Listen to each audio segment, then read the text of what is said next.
Hi everyone, and welcome to a new session we've got where we're going to be covering a number of topics over the next few months, and it's called Jeremy's Tips and Handy Hints. So welcome, Jeremy. Thanks, Alan. Good to be here. Yes, thank you. And you'll be covering a heap of topics over the next few months, and we're glad that we can dedicate this session entirely to the handy hints that you can provide. So thank you. My pleasure.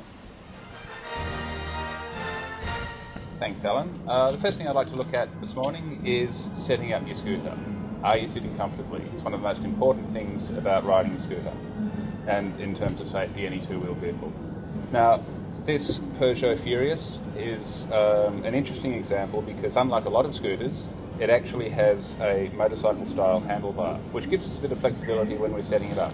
As you can see, it's fairly tight for someone of my height, so what you can do is to loosen off these 4 bolts here, which will in this case require a Torx wrench, which is probably a dealer item, and then you can rotate the bars forwards or back to give you a bit more reach and a bit more height at the handlebars.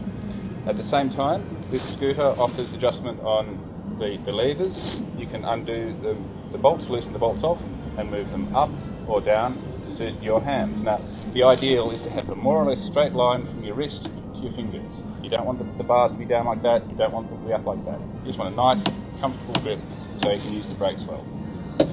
And that pretty much wraps up setting up the front end of the scooter, with the exception of the mirrors. Now, I know the Italian Brigade think that what's behind you isn't important, but when you're out in traffic, what's behind you is vital. So, mirrors.